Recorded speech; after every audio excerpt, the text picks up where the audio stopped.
Hello everyone. तो जैसा कि आपको पता है यूजीसी नेट की आंसर की आ चुकी है और आंसर की आप सब लोगों ने मैच भी कर ली होगी। कई सारे स्टूडेंट्स का स्कोर भी मैंने देखा है, तो उस स्कोर के बेसिस पे आज जानेंगे कि एक्सपेक्टेड कट ऑफ क्या रह सकती है, आपका सेफ स्कोर क्या रह सकता है। एग्ज़ाम लेवल की बात करें तो एग्ज़ाम लेवल डिफ़िकल्ट ही था, टफ़ था।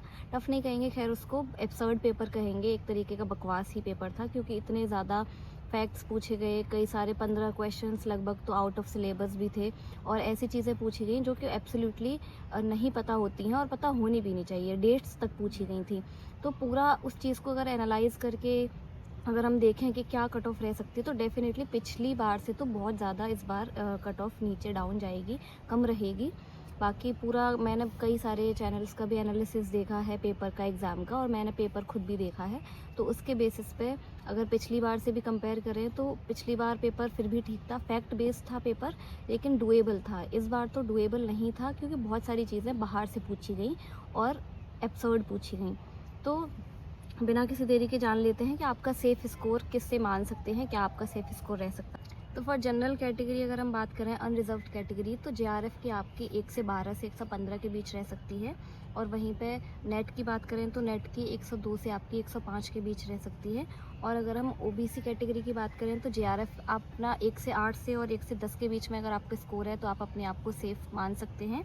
और अगर वहीं नेट की बात करें तो 98 से 100 के बीच में अगर आपका है तो आपका नेट हो सकता है।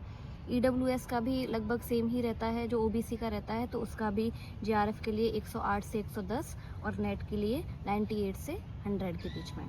बाकी एससी की बात करें तो 102 से 104 आपका जेआरएफ का कट ऑफ रह सकता है और नेट का 88 से 92 के बीच में रह सकता है। अगर एसटी कैटेगरी की बात करें तो 98 से 100 आपका जेआरएफ रह सकता है और 85 से 88 आपका नेट रह सकता है। तो अगर इस बीच में आपका कहीं स्कोर आता है, आ रहा है, आपका आंसर की आपने मैच किया है, तो आप अपने आप को सेफ़ कंसिडर कर सकते हैं। 1-2 नंबर मुझे लगता है थोड़ा और ऊपर नीचे से रह सकता है, और उसको इंक्लूड करके ही मैंने ये पूरा एनालिसिस बनाया है।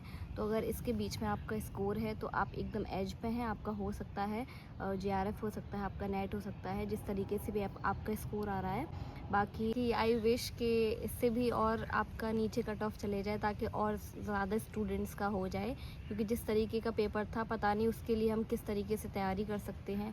बहुत लोग मेहनत तो करते हैं, पर वही है कि एग्ज़ाम किस तरीके का आ जाए उस पर सारा कुछ डिपेंड करता है। तो अगर आपका इससे नहीं आ रहा है आपके इसके बीच में, तो आप बिल्कुल भी टेंशन मत लीजिए, नेक्स्ट ईयर की आप प्रिपरेशन करिए। और बाकी इस बारे में भी हम किसी वीडियो में बात करेंगे। जिस तरीके का पेपर का ट्रेंड होता जा रहा है, जिस तरीके से पेपर बन रहा है, वो नहीं होना चाहिए, उसमें चेंजेस आने चाहिए। और जो भी आपका इश्यू है इससे रिलेटेड, हम उसके ऊपर भी आगे बात करेंगे। बाकी for more information do like share and subscribe my channel. Thank you so much all for watching. Bye.